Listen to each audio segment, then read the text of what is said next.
Hmm.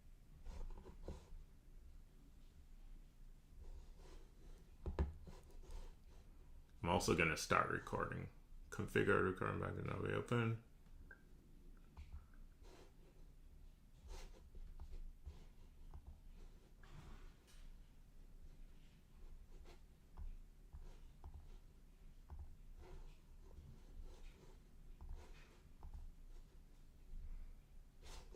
YouTube records it, right? So I don't have to try to record on my own here. I think so. Yeah, well, there's a recording of the live thing you did. The current one, right? Yeah, but like, all right, your video is like leaps and bounds better now. So like, I don't know if there's something you did or stopped doing, but like, your video is way better now. I didn't do anything, literally. Huh. I'm just going to the YouTube website to see. I mean, I stopped the other stream and I restarted it. That I did, but nothing else. I are you okay? So I'm in live. Okay, Oh, I so see it. Yeah. I'm gonna delete. The first one doesn't matter. So now I got the live. Okay, Oh, I see it. Yeah. so I'm gonna delete. Oh, so we are the live. First one doesn't matter. So now I got the live. Okay, Oh, I see it. Yeah. so sorry. Okay. Okay, so we are All right. live right now. Sweet. Now Um, I need to figure all out. right. Yeah, go I ahead. was so impressed with myself I was so impressed with myself the other day getting my microphone all set up. I can't get it. I can't get it to work today. Oh, my Mac is kind of interesting. Oh, somebody says I cannot see your screen. So Jill, you may have to have the live thing on your computer so you can tell, like, because I'm going to share my screen, right? And so maybe you're going to be the best judge of like what live. You Yeah, can move it. I've got it up. I've got it up where it just is lagged. You know what I mean? It just runs a few seconds behind. Like it's Oh, probably like 5 seconds behind. okay, cool. Yeah, so all right. Right now, do you see what I see on the screen right now is you and me in a Zoom, and then like in It, 20% of your screen, yeah, I yeah, yeah. That's see. fine because I'm controlling that on OBS. I can solve for that. Okay, I just needed to know that that's that. I'm just gonna create a different one that will just have the full left screen because in the when we do the here I'll change it so it's just gonna be like this. So this is a full left. So right now I think you should just see only us in the Zoom. Yes. Yes. Yep.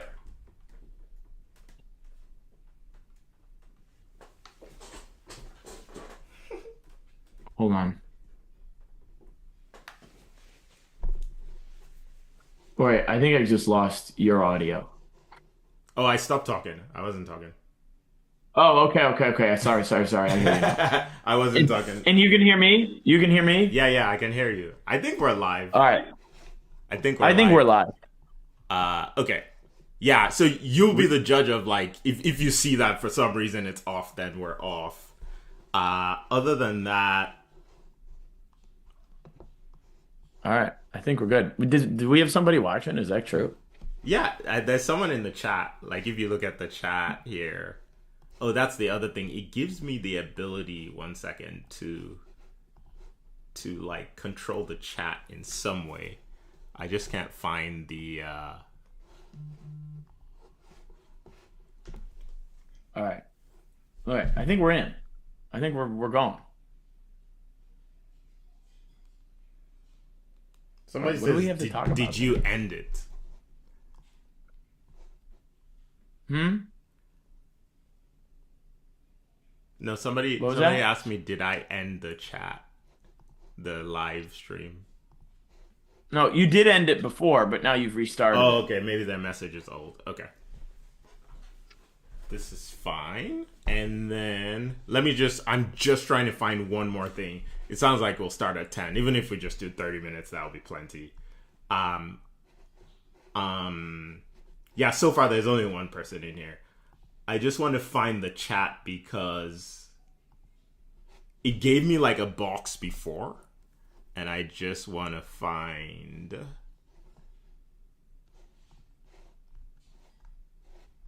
Joe, do you mind just sending a message in the chat? Just sent it. Oh wow, it ranks you as the #1 chatter. And I'm not. I'm the #2. Interesting. Let me just find that chat thing here. Yeah, there's three viewers.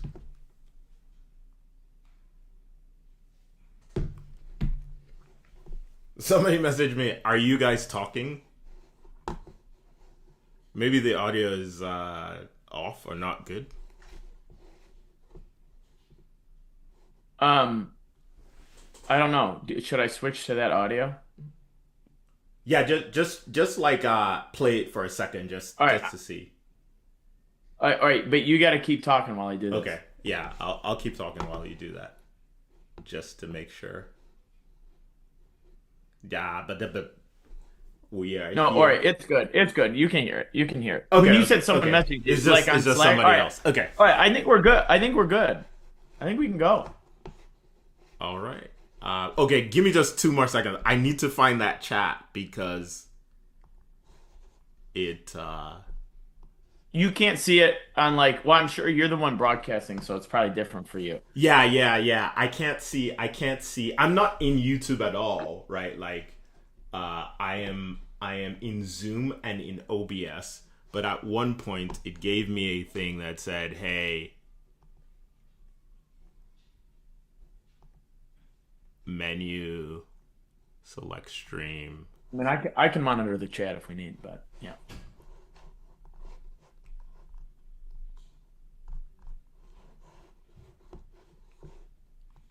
I think my microphone's working now. Yeah, I hear you loud and clear. Just 60 more seconds if I can't find this, because it had a thing. It popped for me, and then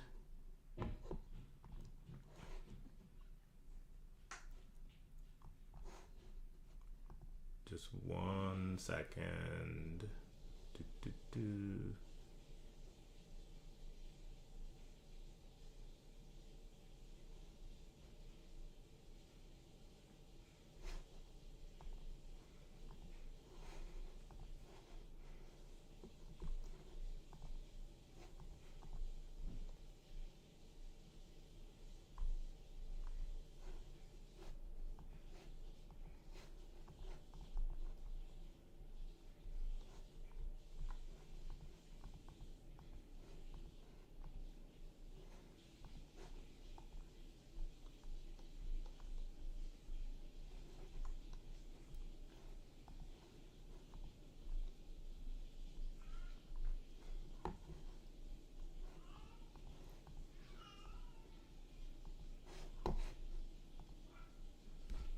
Okay.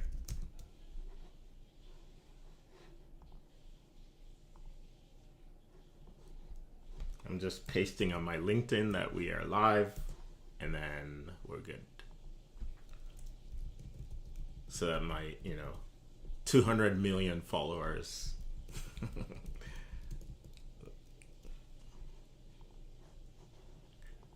YouTube. This is actually, relatively speaking, easy to do.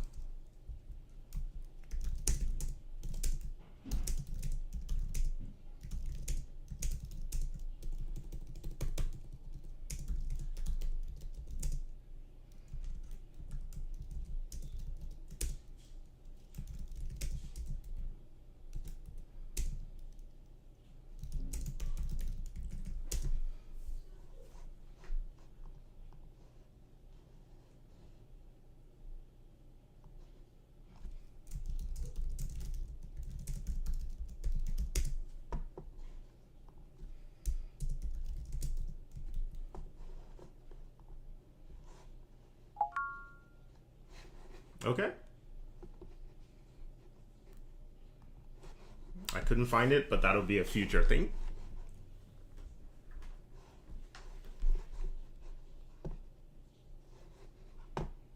Okay, Joe, just fair warning, you're gonna see stuff that you haven't seen. Love it. Before. Live reaction. All right, this will be totally different than the previous times when I spend several hours of prep, right? Yes. All right. I think, as you have said, we are good to go. Let's say in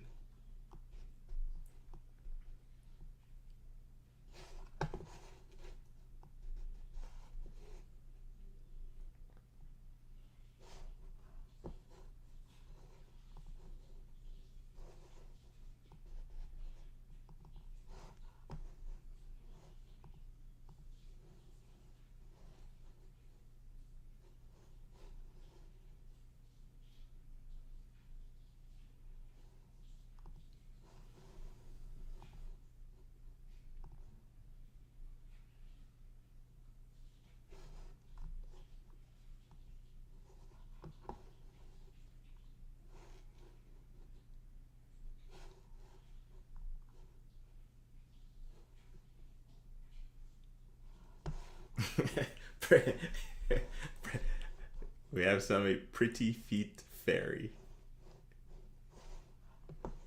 You're our number one chatter. Love it. All right, Joe. I'm ready if you are. Oh yeah, I'm ready. All right. Amazing. So, Joe, our first YouTube live. First of all, I was gonna say, Joe, who decided to do a YouTube live at 9:30 a.m. Eastern in the morning? Okay, it's 10 now, but 9:30 a.m. Eastern in the morning on a Friday. No better way to start your day.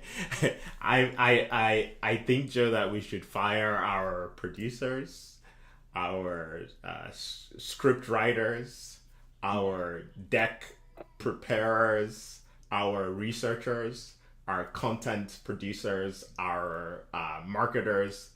Yeah. All of them should be fired for Yeah, suggesting listen, this.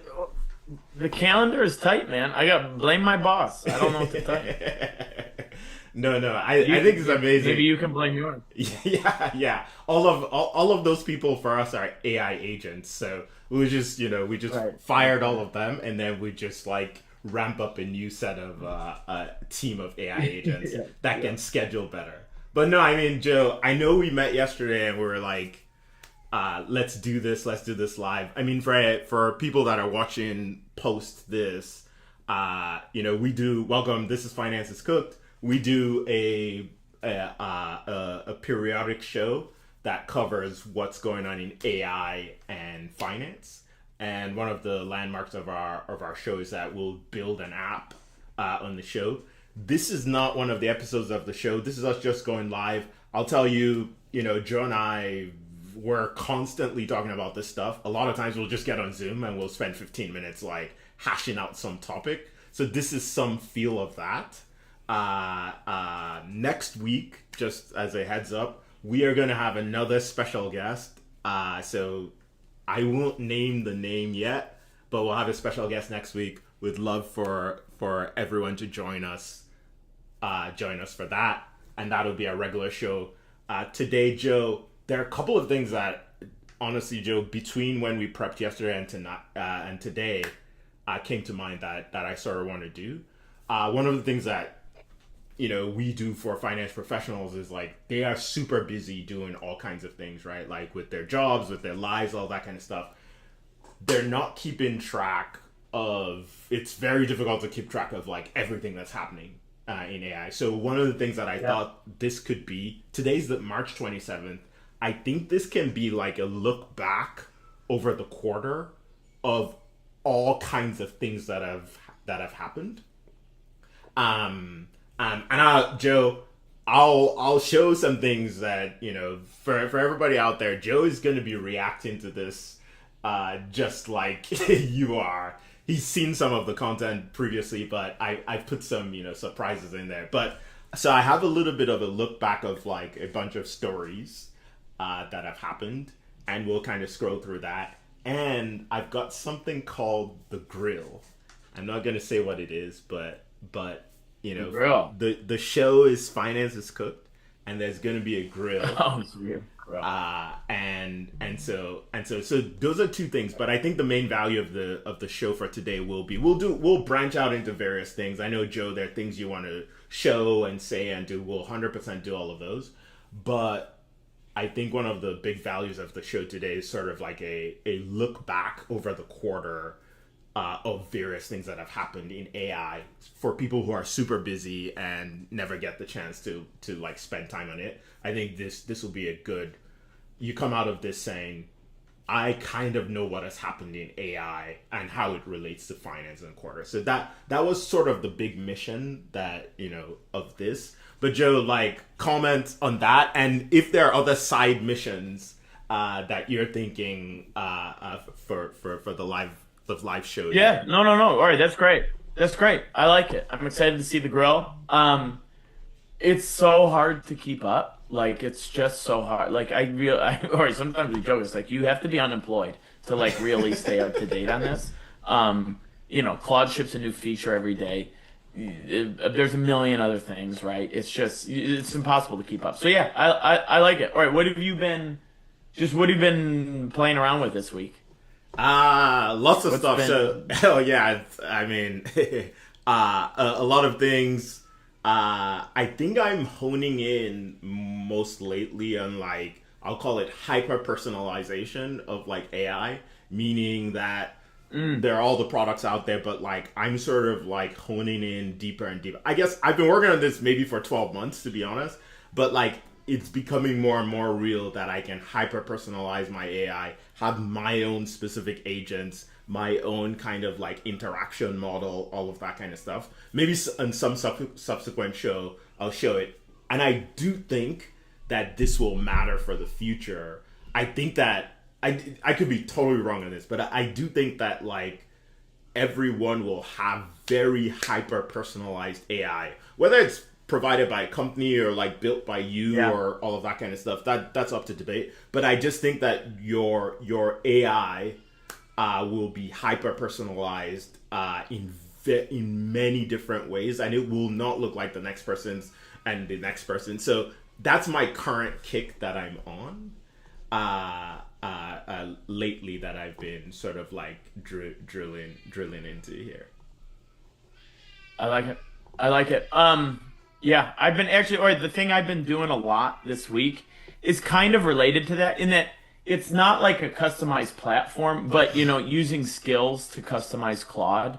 And maybe if we want to talk about that later, but like skills have been around for a long time and I've kind of messed around with them. But like this was the week that I went back through a whole bunch of my like Claude activity and was like, all right, Claude, make a skill for this, make a skill for this, make a skill for this. Like actually doing that. So like, to try, basically customizing my Claude environment, right? It's still Claude, so same thing everybody else has. But, in kind of in line with what you're saying, in theory, my Claude knows how to do things yours doesn't, right? Because of the work I'm doing, the files I'm giving it, So yeah, no, I'm on board with that. Yeah, that's cool. I've been following what you've been doing on LinkedIn. It seems cool. Yeah. Okay. So let me get to the let's say Q1 look back part of this, and then we'll drilling. And Joe, we can branch off at any point. I'll just use this a little bit as the frame for anybody that's listening to this after the fact, and then we can branch off. So I'm gonna go at some point. We will give a proper tour of our website. Not today, but I'm going to go to a thing that I created with AI last night, which was to basically say, hey, it's the end of Q1. I want to look back and say, like, what are all the various news stories of things that have happened?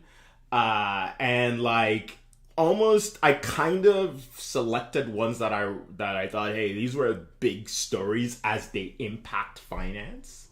And so I want to, buzz through some of these. And Joe, you can react to some of these in terms of maybe I'm highlighting something that are like that wasn't that big of a deal when I think from a finance lens, or you see something in here that you're like, this is interesting. We should talk about this a little bit, or that sort of thing. So I've got January, February, and March,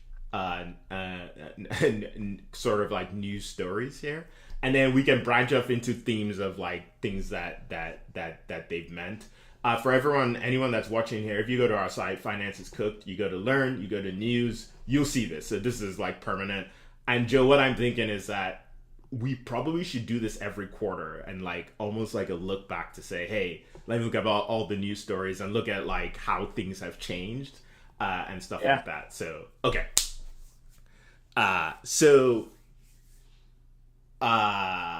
Quarter one, I think AI wrote this for me as like when AI got serious. And I mean, AI has been serious to a bunch of people for a long time. I do think that there's something in Q1. Actually, Joe, maybe we start there before we go to the stories. I want to force you to think about Q1, right? January 2026 to like March. And like, what's big feeling, big story as a finance professional, that sort of thing, yeah. Well, I'm gonna try not to say what I see on the screen because I think it's a big one. It's definitely Claude. I mean, I think it's two things for me. It actually was probably like November, December, whenever OpenAI and Claude both came out with new models like a week apart from each other. Maybe this was November, December. Yeah. I feel like they were way better. Like, a lot of the models have been incrementally better. I don't know. Something feels like it changed then when it was like, oh, these things can really do a ton. So maybe that was around like the end of last year, but like, I was probably really getting going using them Yeah. in Q1 of this year. It just feels like even from the fall to like now, the models are seriously better. Like they Yeah. just, from a coding aspect, from an analysis aspect. So like that's the big thing. To me, it was like a step level change. And then as it relates to finance and stuff, I mean, it's Claude, Claude, Claude, Claude, Claude, right? Like if I go on my LinkedIn feed, it's all Claude. That really started Q1. And like Anthropic really seems to have positioned themselves, and this is true for me too, of like I've had OpenAI, I've had ChatGPT the longest, but Claude has become the place I go Yeah. to get work done. Like ChatGPT is like my Google alternative when I'm like, how long do I need to bake this chicken for? I go to ChatGPT, but when it's like, hey, comb through this like Excel thing and like find me the four things that are different than everything else, I'm going to Claude. Right. Yeah. And like Claude seems to have broken containment in the general like kind of finance and accounting community where like, people I would lovingly describe as normies, like people who aren't spending all of their time thinking about AI stuff. I started to see be like, have you seen what Claude can do? And I'm like, yeah, man. Yeah. Yes, I have. But like it felt like it really kind of broke containment and, normal folks that aren't living in this stuff every day are starting to use it a lot. So I would say just the model's getting better and just the emergence of Claude for like normal people becoming a really like useful tool. I would say those two things. What about you, man? Yeah. No, I 100% agree. Like the way I was framing this up in my mind was like, I think that like a lot of the promises, like I would look at my 2025 as me posting a lot of like promises, right? Like AI will this, AI will that, AI, like it's possible for AI, all of that kind of stuff. And that something clicked between December and January where I'm not saying all of the promises, like there's so many promises of AI, but like you started to see a teaser of those promises on an individual level. Like, Yeah. like it's similar to what you're saying. I'm just saying it differently, where individuals were like, I use Claude to do this, and it was like, it did it, and I'm shocked, blah, blah. And especially, I think, within finance, I think, if I can credit some, and multiple parties started doing hackathons on LinkedIn, or like seminars or that sort of thing, or at least maybe they were always doing it, but it took off in January, February. And I think this coincided, I agree with you, with, I guess, our first big thing, Claude. I wouldn't say necessarily, but Claude in general, but also Claude Cowork there. And I think it's actually factually true that it's been said that, of course, Anthropic kind of focused on like code and enterprise, while ChatGPT or OpenAI, had been focusing more on the retail side, and so on and so forth. So I think I agree with your theme is like, but I'd say like we're starting to see teasers to say, hey, this might be real. Like, oh wow, little improvements in our individual workflows. I think something that I would say is like a gap at the moment, maybe not a gap, but like that I'm not sure we're seeing heavily is like, okay, all those little changes, because I think people are early building, right? Like tinkering and all of that. I don't know if that has yet translated to for my finance function, that has impacted me in XYZ way. I think it's at an individual level where it's like they spent the time building, so maybe they haven't saved too much time yet, or value. They're like, but they're learning, their mind's getting blown and all that kind of stuff. And then at some point, this has to turn into like, man, I have so many of these that are well organized and all that kind of stuff. It's actually turning into, I don't know, my clothes being 3 days better, or like I have more time. Yeah. I think there's something Or that tracks with what I've been hearing from people. And I didn't really think about this. I have not yet seen, or at least heard about, and this is just from my small network, right? Of organizational level adoption and change, right? Of like, oh, we totally overhauled our close process. Obviously some like early movers, some people that are really in it, like you see some of that stuff. But what I hear a lot of is the individual thing, what you said, which is like, oh yeah, I was able to save a few hours doing this. I was able to save a few hours. And like maybe those are starting to stack up, but still kind of in that individual stage, not like org wide, not function wide. That totally tracks to what I'm hearing from actual people. Yeah, makes sense. Okay, so I'm gonna buzz. So we've hit the Claude Cowork. They launched this. If you watch some of the videos, I think Dario, the CEO of Anthropic, literally said this wasn't like a planned thing. They saw a few things and they were like, oh, why don't we create this thing called Cowork that will, so it's almost like it was posed almost like a not accidental, but like not a thing that was like, this was our strategic plan to release Cowork. But then it got released and it took off like fire. And now what's interesting, so I'll go to the second big thing, right? Like everybody has heard of like OpenClaw, you might not know what it is. But I would say that it feels like for Anthropic, Claude Cowork is the center of their OpenClaw-like agentic workflow thing for like professionals. But I'll use that to just introduce OpenClaw for people who don't know. So, key event, January 30th, something called, actually was initially called ClaudeBot got released. And this blew the minds of everyone with regard to AI, right? Like, we probably don't remember right now because we've seen so much after it. But before this, there wasn't really this concept of like, there's an agent. It autonomously does stuff while I'm not there. It was kind of like mostly, now for insiders, they probably had pieces like this, but basically this agent, it lives on a computer, a Mac Mini or whatever that's segregated from your normal workflow or computer. And you could just tell it to do things and it would do it. You tell it to send an email, it would do it. It had connections to you could connect it to all your stuff. You just instruct it like an employee and it would go do those things. This blew up because one, it came out, it was open source, and people were like, wait a minute, I can just let this agent go on the computer, build websites, build apps, send emails, respond to Slack messages, whatever. As long as I give it access to it, it could autonomously, independent of me, do stuff. That was like the breakout thing as far as like OpenClaw coming into play. And the fact that it was open sourced also meant that like I was building agents and I was able to grab at least coding patterns from the OpenClaw free open source documentation to improve how my agents work. But I'll stop there with that basic summary. I don't know what your reaction to OpenClaw was.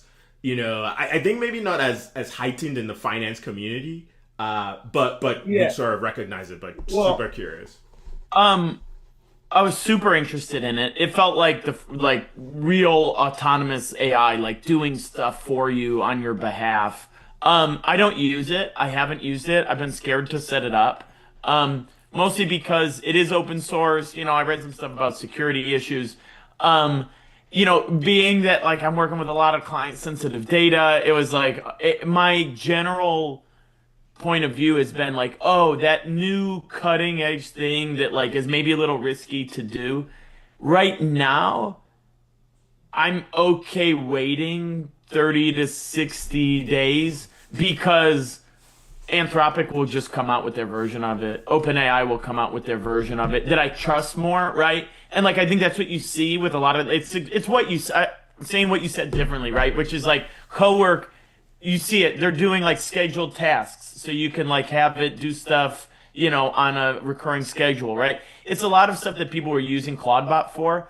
So right now, I'm okay not being the earliest adopter, but or it also like the dichotomy between Claude Cowork and OpenClaw actually had a big impact on me because it helped me remember what a weird little bubble I'm in. Like, because my problem is like I talk to Ori all day about like AI stuff and we were going back and forth of every couple hours about OpenClaw stuff and like, oh, did you see somebody did this with it, this with it, this with it.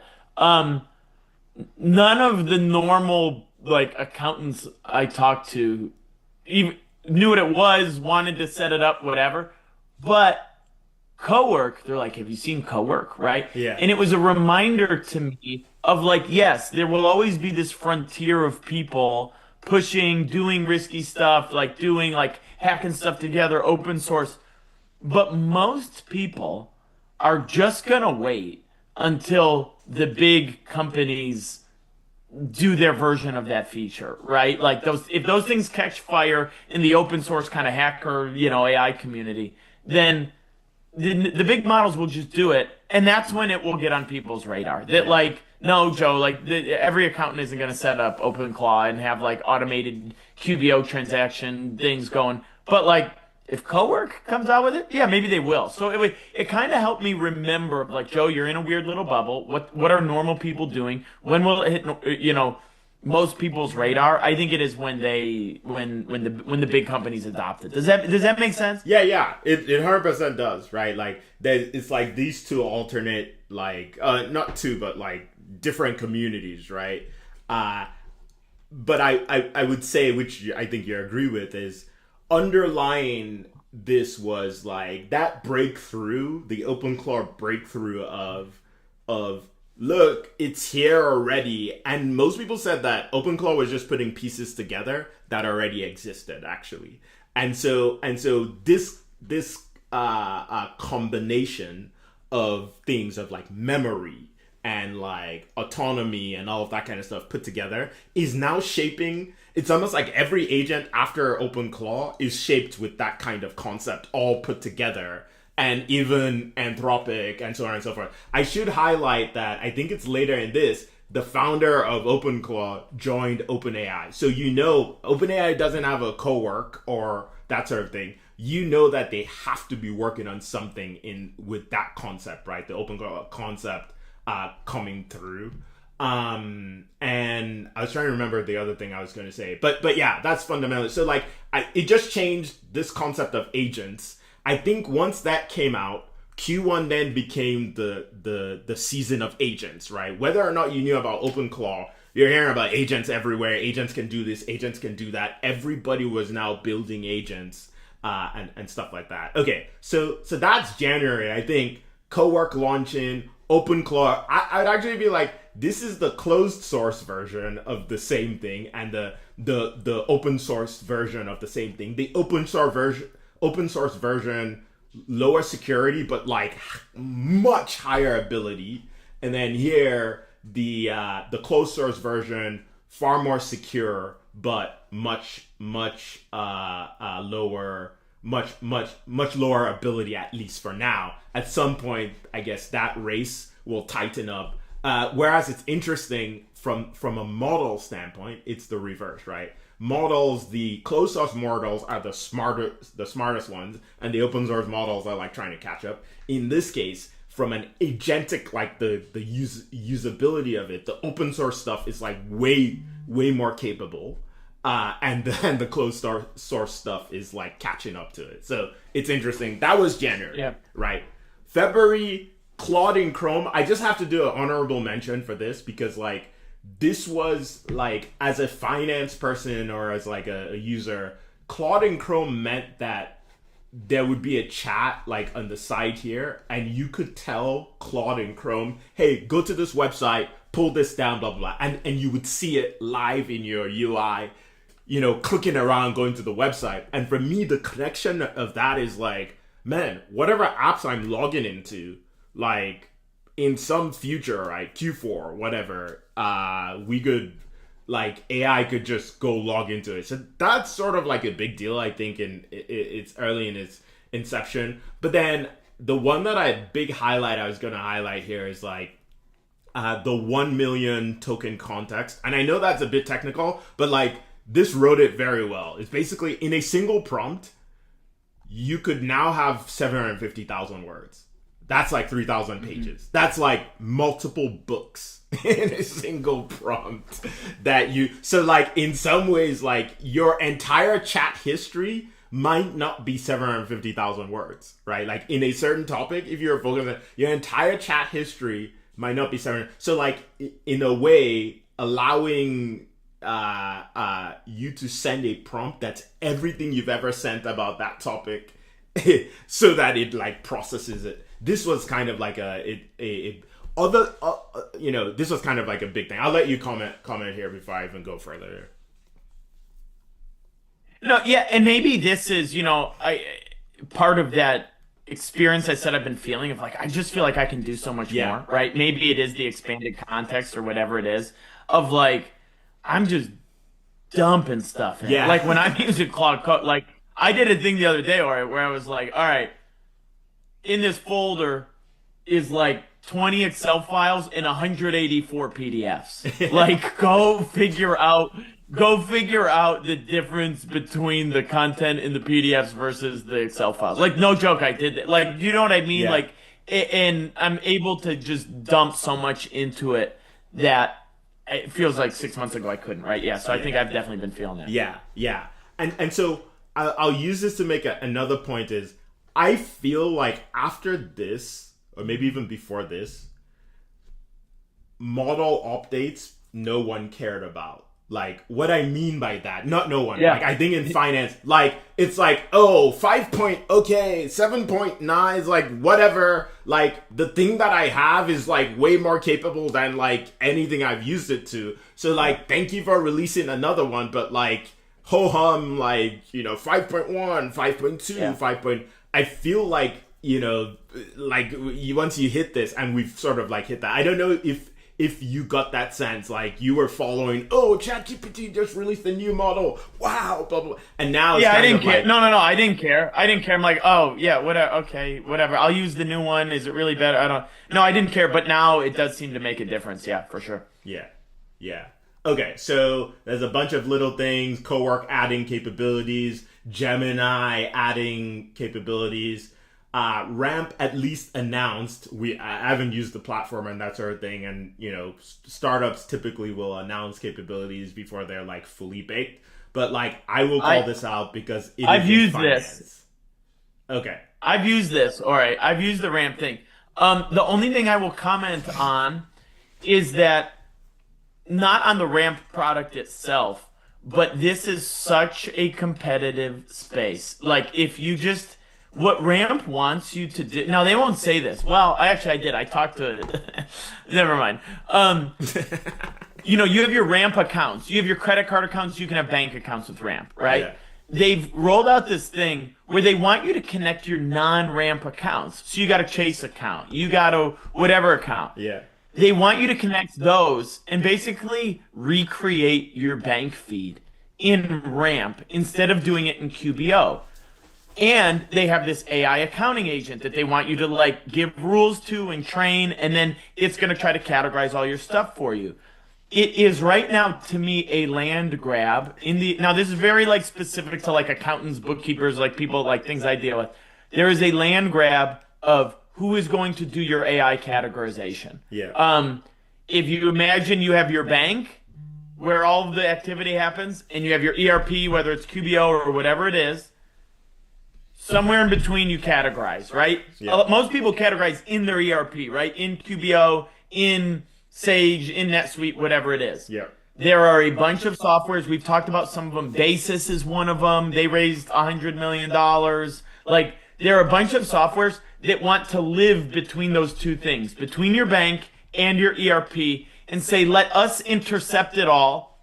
We will handle your accounting, right? They're just grabbing more of that flow. Yeah. Now, I'm not sure yet why it's super valuable for Ramp to do. I mean, I guess it just makes you really, really sticky to them because now if you're doing your accounting, not just for your Ramp cards, but also all your other bank accounts, like Ramp became really crucial. And actually, Ramp is now the most important thing to you, not QBO. Yeah. Like, do you know what I mean? Yeah. So it'll be interesting to tell if any of those tools can really grab like big market share in we process your accounting before it hits QBO, before it hits NetSuite, Yeah. and what those systems will do about it. Yeah. Like QBO is going to build it in, but they're going to be slow, right? So eventually it will be slow. And did they say, oh, Basis, we're going to cut off your like feed, your API feed, because we don't like it. Like, I think there's a real risk of relying on one of these intermediary tools and them end up like your QBOs, your zeros of the world not liking that. Yeah. Your NetSuite's not liking it and maybe not letting them push what they're pushing. I don't know. It's just an interesting thing. So sorry. Everyone's going to have their AI categorization agent. It's just a big land grab right now. Super competitive space. A ton of people raising a ton of money to do it. Yeah, and Joe, I'm just showing here. So I filtered to like company news and like Basis, first AI accounting unicorn, I guess. Yep. Pilot's doing it. Yeah, I mean you see me. Yeah, you can see the Flowcast thing. You're talking about Pilot, so on and so forth. Yeah, 100%.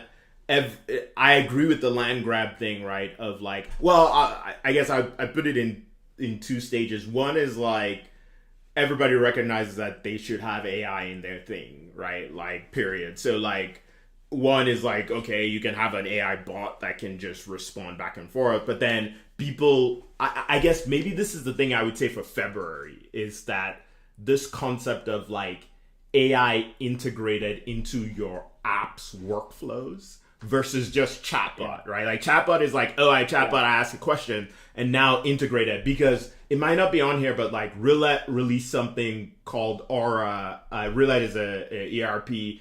Campfire, I'm pretty sure it's on here somewhere if we scroll through, but like Campfire is another one. They released something that was like, it is inside your workflow. It does your workflow versus just like answer questions, that sort of thing. So I would say that was a February thing of like all kinds of players moving from like chatbot into I am inside your workflow. Puzzle, I think, is another one. I think a week ago or something like that, announced something. So yeah, it's super interesting how all of that will flow. I think something, Joe, we did an episode on this with Notion.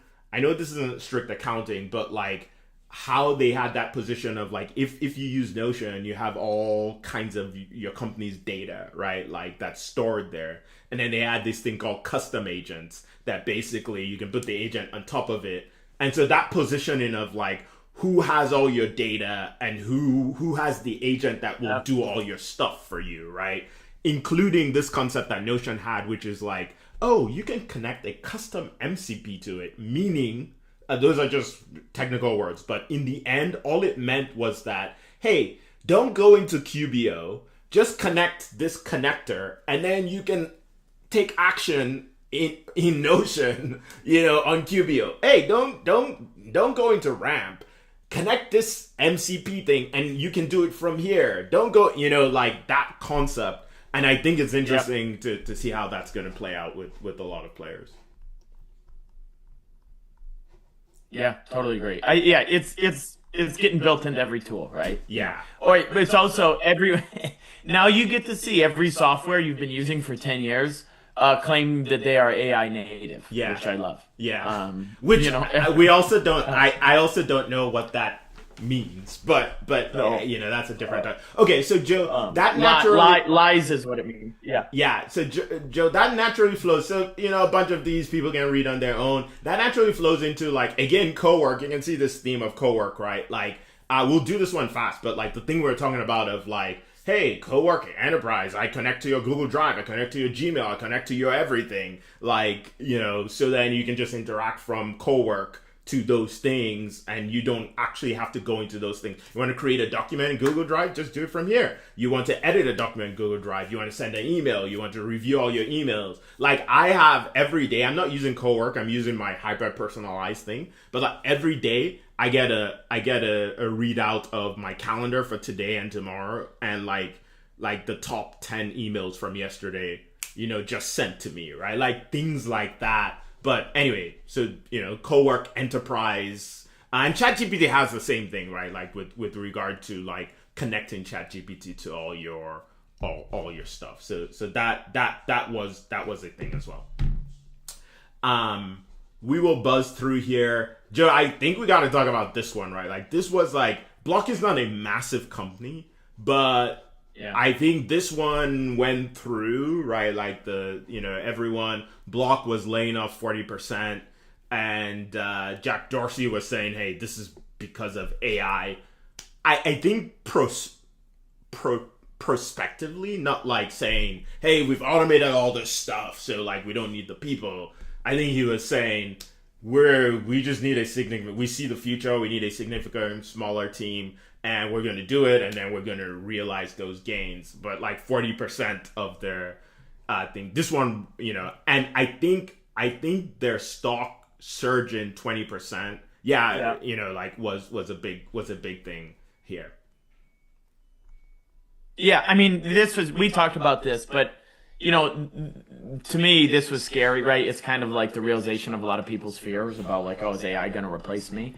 Now, I don't think we've seen a wave of layoffs since then, but like, the market is so weird right now. Software is in such a weird space. I think we will see it. We'll see now how much of it is really AI versus people just saying they're using AI as like kind of air cover for layoffs. I'm not sure. I think I've definitely seen, at least, now it's all anecdotal, but talking to a handful of people, that the kind of like finance, mid to upper level job market is tough right now. It's just folks are really slow to hire. Like a lot of companies are slow to hire, and kind of in that people in that middle to upper range, looking for something new, kind of struggling to find a home. So that's not exactly layoff news, but like it feels related, right? Of like, is the labor market for some of this tightening and what's AI's role there?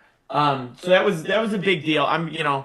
We'll keep our eyes on it. I don't know. But all right, that's why we got to stay on top of this, right? So that you're part of the 20% that doesn't, it can still work, right? Yeah. Okay, let's flow right into March. So that was February. I think we're terming, that February the everybody has an agent month, sort of thing, if we were going to give it a big category. And then this little watch out for layoffs thing. Now hopping into March, a few things that we highlighted here. NetSuite. I mean, there are a bunch of ERPs that are like, fighting NetSuite, right? Like NetSuite has this position with like at least the startup, smaller mid-sized business area, and there's a bunch of people vying for that market. Roulette, Campfire, Puzzle, a bunch of others.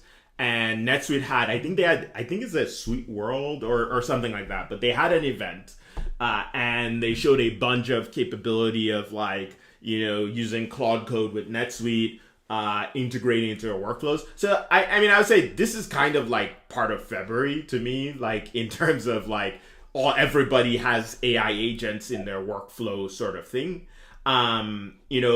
Small little things here happening.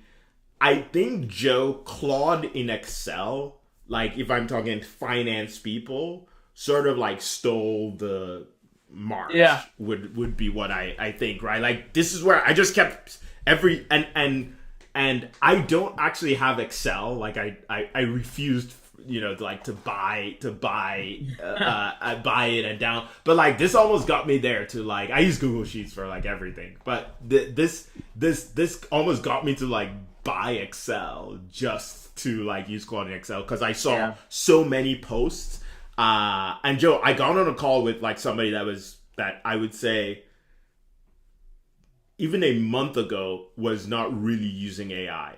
They were an Excel guru though, right? The president of the Excel guru, excellent at Excel, like app scripts, VLOOKUPs, all of that kind of stuff. And he just started showing me, like, it was like I've been talking to him for months and months, and then that week he's showing me all this AI stuff he did in Excel using Claude. It was like he went from 0 to like 100 because Claude was in his Excel, and like he spends time in Excel. I don't know that he uses much more of the other stuff, like even Claude Web or ChatGPT or images or anything like that. But Claude in Excel, he went from 0 to, and for him, what was interesting was like for him, it was just like, oh, there was this adding plugin additional thing that got added, and it's pretty good. So I started using it, and it saved me, X amount of hours and some outsourcing costs. So anyway, I'm curious your take on like the Claude in Excel stuff. Yeah, I use it a bunch. It's really good. I think I told you this. I used to subscribe to a standalone kind of AI in Excel tool called Compound, and I've moved mostly to using Claude in Excel because it's really good. Yeah, the finance and accounting AI skeptics, Claude in Excel is the first place I tell them to go. I said, use it. Next time you're about to do something in Excel that's going to take you a half hour, just try to use it, right? I think that is like the eye-opening thing for a lot of people of like, oh, like, all right, I'm decent in Excel, but I'm not a pro, right? I would still have to like Google certain formulas, right? Like how does the X lookup work again? You know what I mean? Yeah. It's so good at that kind of stuff. It's like, well, no, I know I need you to grab this value from this tab, and if this says this or that, it's so good at that stuff. So yeah, Claude in Excel is really good. Yeah, it's just, they're leaking into every kind of part of the stack, like you said, for the enterprise user. So yeah, it's been big. I like it a lot. Yeah. Okay. And then beyond that, I mean, a bunch of stuff happened, right? Like, I would do a honorable mention for like Perplexity personal computer. Like Perplexity released like a web computer thing that basically was like, it's like a computer, like it does stuff autonomously. They made an announcement of like personal computer, which I don't believe is literally out, but like the difference was that this was going to be on your desktop, and like it's like just on your computer, right? It's they're starting with the Mac Mini.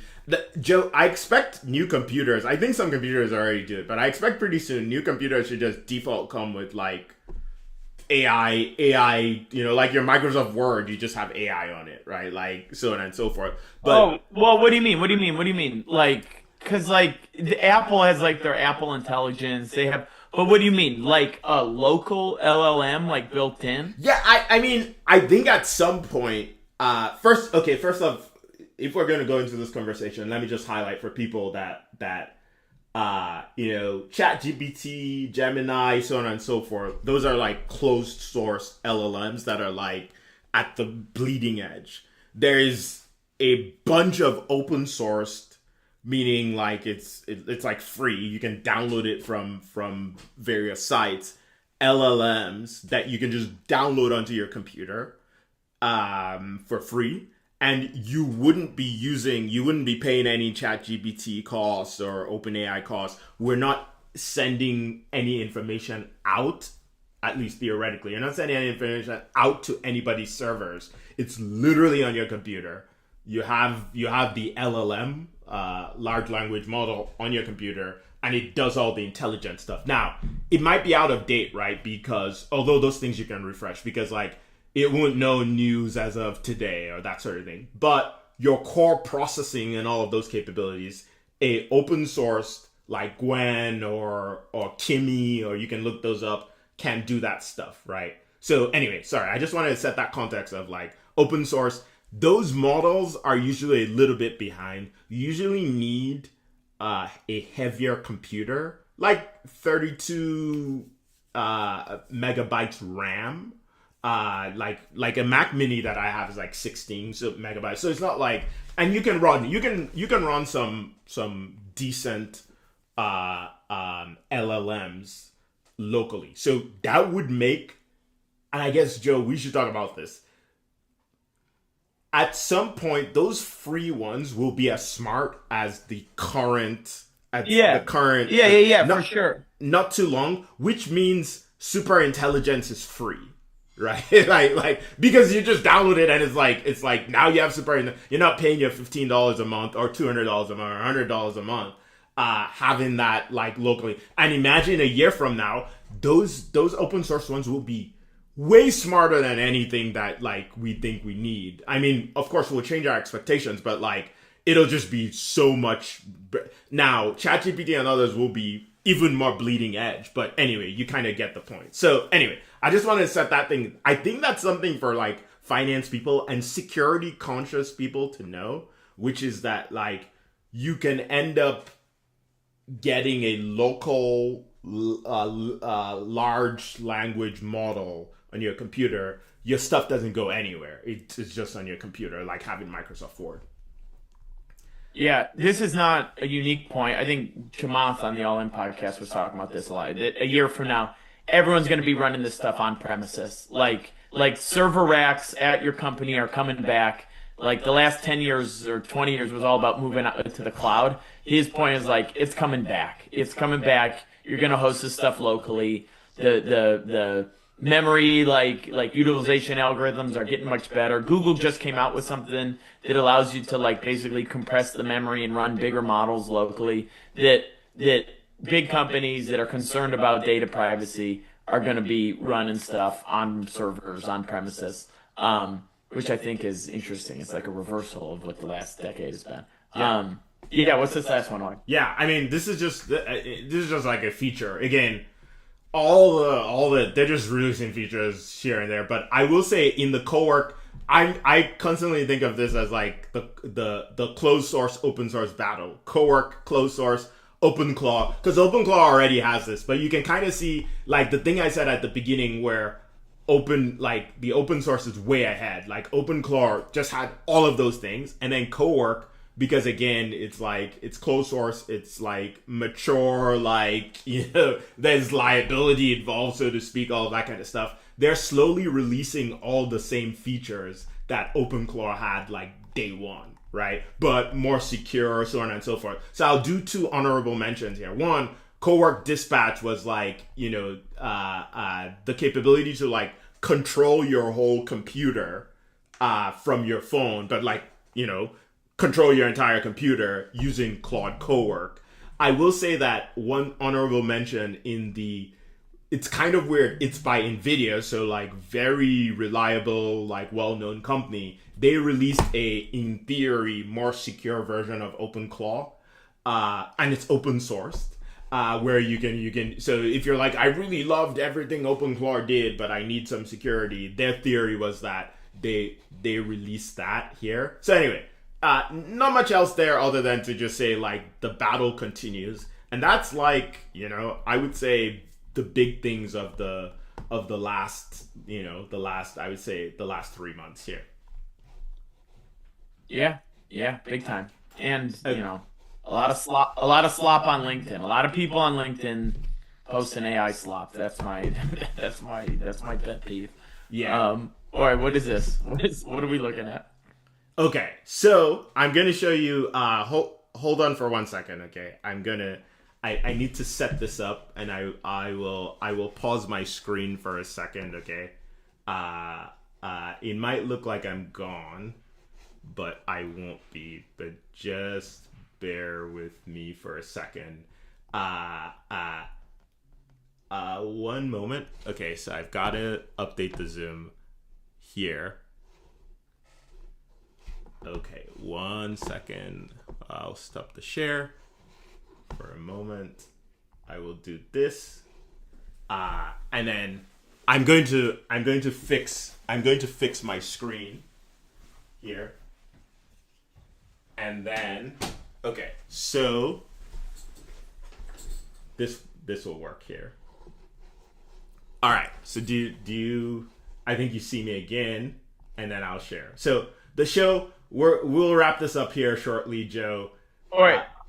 Oh, oh yeah, yeah. Okay, sorry. I see. Okay, Yeah, okay. yeah. Do you see? Okay, and then you see. Okay, so our show is Finance is Cooked, and one of the things that like I think we'll probably do this quarterly, Joe, is this is a representation of a grill. Okay, and the question is for all these functions within finance, like how cooked are those functions? But Joe, I think the tricky part that I want to do here is I want it to be I think if I do future projections, it becomes more controversial. So my question is more as of today rather than what it could be in the future. Maybe in the future we'll do that like comparison of like today versus like where it's potential, right? Andre Karpathy had Yeah.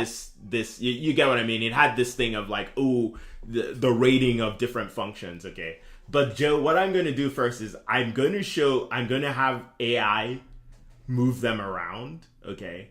And then we're going to kind of look at them, look at the justification and stuff like that, and maybe we'll move them differently, okay? So first, this is AI's positioning of them. By the way, like this is all built by AI, just so you know, like nothing. Yeah, I mean, so this is AI's positioning of them, top to bottom, and then we don't have to look at maybe Joe. We pick a few of them. We don't have to look at every single one of them. People can go to the site, go to share, go to the grill, and you can play around with this, see what you think about this as well. So Joe, maybe we pick one, and then I'll open the description of it, and then maybe you can react to what you think of the positioning as of today. I don't think I told AI to think about it as of today. I think it's thinking of it holistically future, which is fine. But I want us to like do today, not like futuristic. So pick one of these, and then I'll pull up some stuff, and then we can talk about it. Okay. Give me treasury. Treasury. Okay, so let's do treasury, and let's see what treasury says. So it says treasury is bifurcated. Operational layer, cash position in payment execution, reconciliation is getting well automated. The strategic layer, hedging, capital structure, liquidity strategy remains very human. Sits at medium rare today, but will move to medium as cash forecasting AI matures. How do you feel? So How do you feel about how cooked? the position, and yeah, is it of this and I think even it's rare. I think it's rare, right? I think it's. I don't. I think people are a long ways away from actually trusting AI with their money, Yeah. right? Yeah. Like to actually move money and decide where it goes. I think it's pretty rare today. Joe, I honestly would. I know this is crazy. I even go more aggressive to like raw, meaning like because yeah, right, like because I the other thing is like I haven't seen a lot of, and this is my information. We'll learn more over time, but I don't see a lot of like Treasury AI platform, blah blah blah. I see a decent amount of accounting. I see AP, all of that kind of stuff. So it's almost like I agree with you. First of all, that's like involves money movement, which like nobody is like willing to do right now. And then I don't even see a lot of like aggressive stuff in that area. So maybe we say it's like at the tip of raw. Okay, what's another one that you say we should look at? Well, so like I'm looking at stuff I disagree with. AP is not well done today. No, no. So let's. What do we like? Maybe in the future, because all right, one transposition, one AI thinks the invoice said 80,000 instead of 8,000, and you pay somebody a number that you really shouldn't. I think it's in the middle. Anything that involves real money movement, all right. Like, I just don't. So AP is closer to rare to me. Now, it feels like it's easy to solve. Do you know what I mean? Like, it feels like it's well suited for AI to solve it, but I don't think we're there. Maybe rare, maybe medium rare. Yeah, yeah. What do you think? Yeah, I agree. Like two things come to mind today. I think that AP is actually usually decently automated pre-AI. What I mean by that is like there are a lot of tools that like the invoice, you send the invoice email, it automatically, like I was talking to like a CFO yesterday, like, and that person was like, oh, I'm looking at the places to deploy AI. And she described her AP process.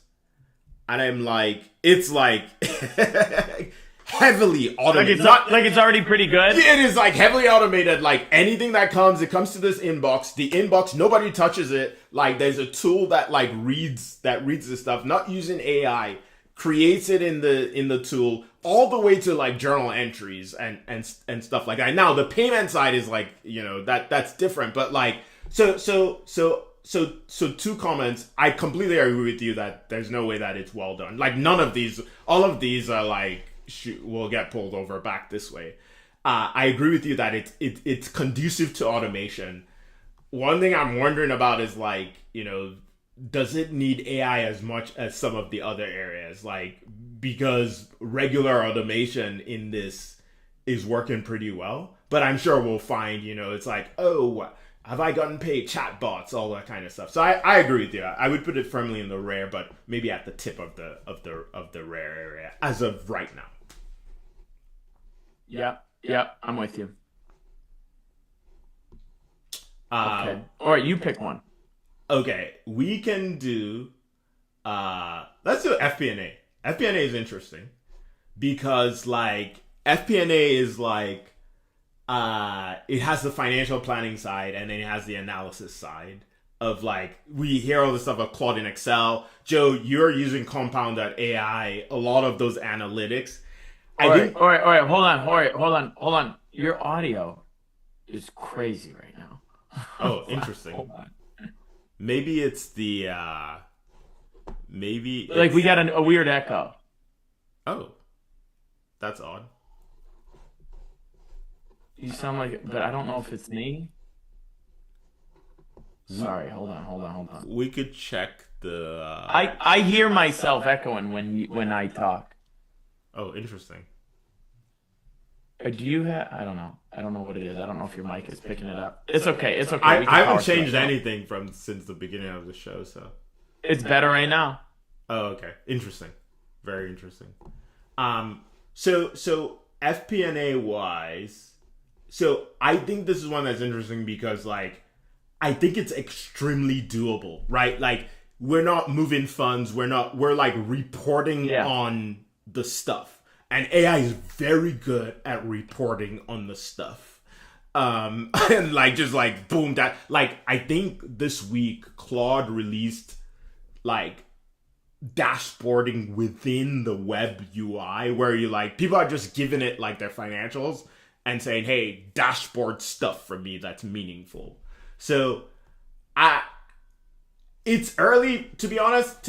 Right now it's early to put anything beyond medium rare, to be honest, just because it's like it's just so early. Like, yeah, we see flashes, but like in terms of like use in a corporate sense. But like I think if anything is close to medium rare, maybe I'll put it at the tip here.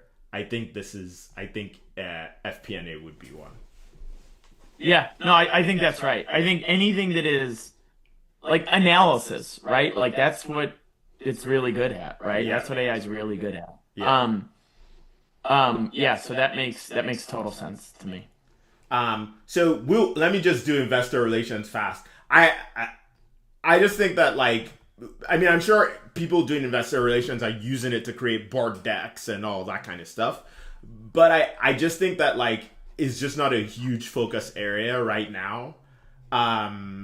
And a lot of this is still very like human interaction. If I'm going to go raise funds, if I'm going to communicate with people, in some ways it's kind of like, I don't know, my best definition of sales within finance function, right? So like I would tend to like keep this as like raw, not saying it doesn't have potential to be very high here as people change their expectations of like how they consume information and all of that. I think it's mostly people just using it for tooling than it is like, you know, the function. Yeah, it kind of says that here. So I think that's the good. So Joe, I want you to hit accounting and finance and tax. Okay, like those are big ones. What are your thoughts on that? Well, I mean, it's like accounting and finance is kind of general. If I Financial accounting, reporting. I think it's meant to say not accounting. Accounting and financial, okay. like financial reporting, and then tax separate. I would put accounting finance kind of right where it is at medium, in the sense of like on the bookkeeping side, the tools are getting better fast at doing your like categorization, figuring out where stuff needs to go. And you know, financial reporting is reporting. It's like what we said. It's kind of like the FP&A one. Mm-hmm. So I would put it, you know, kind of in this range, in the middle range. I think it's further along than most. So I'd put it in this medium rare to medium. You know, you wrote investor relations, or it gave investor relations. You know, if you're in client service like me, that client relations part is kind of like investor relations. Anyway, the reason why I say it is that the AI can produce the financial statements, but getting your client, who's maybe a CEO or a founder or a director or something, to understand what's important to it is still human work for me, right? Like maybe they could ask Claude in a way that explains it to them real nice, but I think a lot of people still want a human to explain it to them. So there's definitely you can use AI to produce the financial statements, but there is still some human element in the delivery of it, at least today. Tax I would put at about where it is. The core models like ChatGPT, Claude are still pretty bad at tax stuff. Now, I know there's been some benchmarks about like filling out some like tax forms and doing. I think there's a bunch of specialized tools that, to be honest, I hear are getting pretty good, but I haven't used them, so I can't speak to it from personal experience. I think the tax will move along this like pretty quickly, move along the scale. But I think we are at a stage where some maybe specialized trained tools are pretty good, but the general models I still would not trust. So I think that's, but I think this is about good. Okay, and then I'll do internal audit relatively quickly. This is another one that I think is like investor relations, but maybe internal to the company. Obviously, internal audit is using a lot of tools, right? Like if I'm doing a internal audit of your SOX controls or whatever, that kind of thing, there's just a lot of opportunity because a lot of that is documentation. A lot of that is like creating questions, answering questions. This is one that I think has huge opportunity to be very automated, right? Audit like on the spot as things are happening versus like a look back. But there's like compliance implications of like all the different kinds of audits. There are all these kinds of different rules. I mean, there's GRC software that will probably embed. So I'll say that like I don't see a lot of. I think it's a laggard in terms of applications, like people building stuff for it because people are not focusing on it. But I do think it has high opportunity. So for that, I'm sort of like putting it at like the edge of the rare. But I also agree. I also think, Joe, that like this will go fast. To the right once as people solve, like, you know, people are looking for where there's pain, right? Like, and so they're investing there, and where there's pain, and then where there's like revenue as a result of pain, and so a lot of people are solving those, and then I think internal audit will come to it. Payroll, like I'll say something, and then Joe, you can. I don't hear, one, because it's like people's pay. And two, because there's a lot of like compliance and like regulatory rules around it. Although it's something that's highly automatable, but I'm not hearing a ton of like, yeah, payroll AI, because like, well, are you going to be putting my social security number through AI? So I'm curious what you think about that. Yeah. The payroll one is interesting to me. It's hard for me to say, or what is the problem in payroll we are solving with AI? Like most people are actually outsourcing a lot of the work of payroll to a payroll processing company, whether you're using Gusto or JustWorks or Deal or Rippling or ADP or Paychex. Like, you know, so a lot of the payroll processing now. It depends on your business. If you are using paper timesheets, you know, maybe there's some AI application in like getting the time data into the system, right? So maybe kind of as you feed into the payroll system, but once it's in the payroll system, you know, most people are using a payroll processing company. There's a lot of compliance stuff. There's obviously a ton of personally identifiable info in there, so you got to be really careful. But people do pay a lot to payroll processors. But yeah, I don't think anyone wants to build their own payroll system. I don't think so. I don't think anyone's vibe coding a payroll system. Yeah.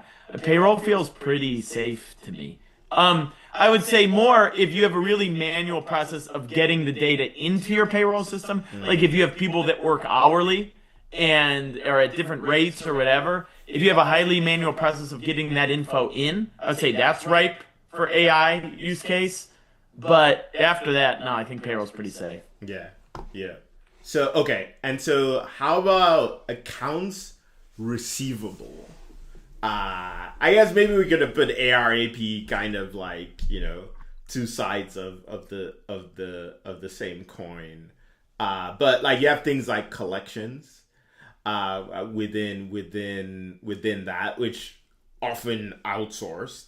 But like, I mean, in today's world, the more I think about it, I think it's a lot like AP in the sense that like you're like my dunning notices or like, you know, that sort of thing. That's kind of automated today, right? Like it's rare for, I mean, I think people do it, but it's rare for people to be like, I'm sending, you know, like I'm manually sending an email of like the dunning notice and you know 30, 60, 90 days. It's like an automated process. So then the other side of it is like journal entries and that sort of thing. So I don't know. I think maybe I put those two the same maturity. I will say there is this company that's super interesting. I think it's Stute. I don't know if that's a pronunciation, but it's A16Z supported AI. And I mean that they've been all over LinkedIn. It's kind of a cool cool website. Yeah, I've been following these guys for a while. And so anyway, they're basically saying, I mean, it is important because you want to collect your money, you want to collect as much of it, and you want to collect live in 3 days, cash flow in 7. So there's obviously, and they're well funded, and you know all of that kind of stuff. So it seems like there's an opportunity here. And I'll be watching this company for sure because like they kind of give me a pulse on like AR side of things and that sort of thing. Yeah. Yeah, I think AR, I think these are good examples of that most folks will wait for like kind of AI efficiencies to come by being built into the tools. I don't think people are making their own stuff. Do you know what I mean? Yeah, yeah. Okay, so Whether it's a stud like this or whatever. Yeah. yeah. Go ahead. So Joe, I'm gonna save. We're okay with this picture, right? In Q2, we'll look back at this. We'll adjust backwards, forwards, blah blah blah. Are we okay with this picture as it shows I right think now? so. All right, so I'm gonna Yeah, save. I think it's pretty good. And all right, this means we're not all totally cooked yet. This is good. Yeah, yeah, we're trying to be realistic. Okay, so Q1, Joe, and our review. By the way, for anybody watching this, you can actually go to the site and create your own, even here. Maybe at some point we'll like look at all different people's like things, but I'm gonna hit and save that. I think it'll save somewhere at the bottom here. So this is ours saved. Anybody that does it, they can go ahead and save their versions, and we'll look at that. Okay, Joe, let's wrap this up. We did some news. We did some like finance. You know, what level are we cooked stuff. I think we should say, what is the so what, right? Like we've just gone through a full quarter. So I'm a finance professional. So what, right? And I don't just mean the so what, Joe, of this. I mean the news, what's been happening, this, how you've been feeling throughout time, all of that kind of stuff, you know. So what? So that I can be thinking about like, what should I be doing in Q2, you know, so on and so forth. Like any thoughts there on the so what? Yeah, I think it's so what. If you're in this space, if you're in accounting and finance, the world is changing around you. It's happening fast. I think some industries will be obviously much slower to adopt. The closer you are to physical goods and physical work or nonprofits or government, right? They'll all be slower to adopt. But there's a lot of stuff happening here. I'm taking the stance of like, I got to keep my eyes open. I got to keep my head on a swivel. I should be trying new stuff. Try to be knowledgeable and capable with the tools.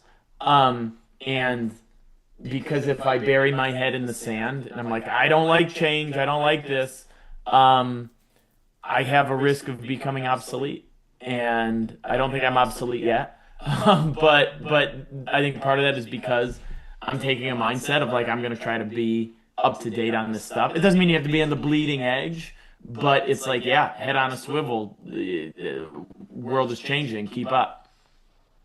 Yeah. Yeah. That's where I'm at. All right, what about you? What's it mean to you? What's Yeah, your so what? yeah. I agree. I mean, Joe, I think I agree with all of that. I think what does it mean to me? I say, yeah, one, I'll say something that maybe I don't typically say, which is that if you haven't started on this stuff, I would say that it's okay.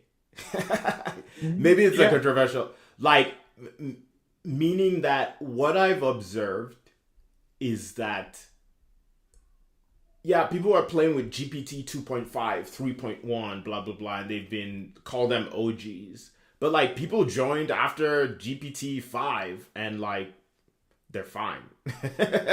You know what I mean? So, in some ways, like, newer folks are leapfrogging because AI itself is maturing in its UX.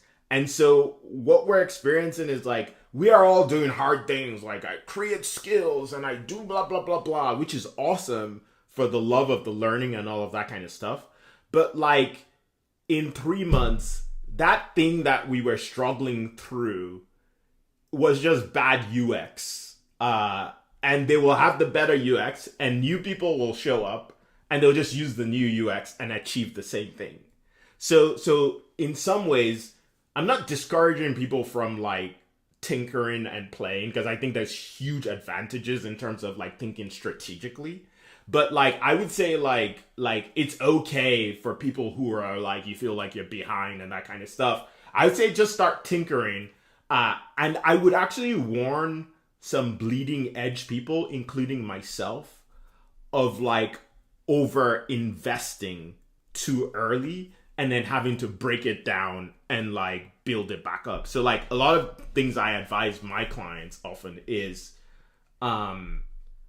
make sure you're building foundational things that like over time you're just going to need anyway, investing in that data and the infrastructure and like concepts that will scale, because the AI UX capabilities application layer is changing. And so if you like spend all this energy and time building, you know, this thing, and then the UX thing changes, you have to tear that down and build that up. So I would make that comment. Hey, if you're a little behind, it's actually okay. You're going to leapfrog us, because you're going to come when the capability has better UX, and then you're going to achieve the same results. So that's one. Then number two, for the other people, finance leaders, go after this absolutely, so that you can get strategic insights and you're thinking about the future, all of that kind of stuff. But don't over implement too early. I say 2025 was like a lot of over implementing too early, and now things have just come on and I've surpassed that. So that's my second, my two. I'll stop at that. I have a lot of other like feelings and thoughts. Maybe I'll add one more, which is that like, I do think that a lot of changes are coming, for good, right? Like I'm optimistic about it. Some of them might be challenging short term. It is possible that like more companies like Block will say, hey, like we're getting more efficient, and like, you know, we're cutting resources. I think that's like a legitimate thing to be paying attention to. So just make sure that you are very skilled with all the capabilities that are available, and like keeping yourself marketable and all of that kind of stuff, so that like, you know, if something affects you, you're able to like pivot, all of that kind of stuff. Maybe those are my three comments. Not what I thought I would say, but hopefully useful as well. Yeah, I agree. I think that makes sense, right? Yeah, it's still early. All right, I went to an in-person event like a week or so ago with a bunch of local accountants.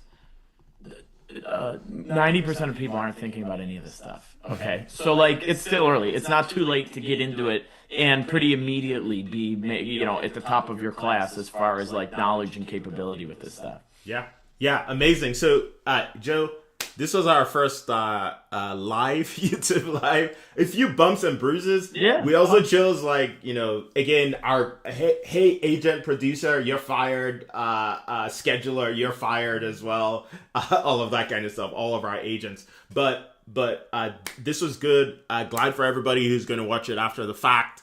We'll probably do something like this type of episode.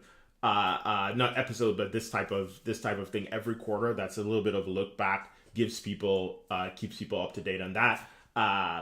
Thank you for joining. Look forward to, in about a week or so, we have a special guest joining us. We're going to do a recording. The guest is like a CFO, deep in this stuff, you know, battling what should I do, what should I not do, and he's going to walk us through some stuff. So looking forward to connecting on our next true show. But Joe, I'll give you the last word here. No, this was fun, Roy. Thanks for setting it up. Yeah. We'll see you next time. All right. Thank you, sir.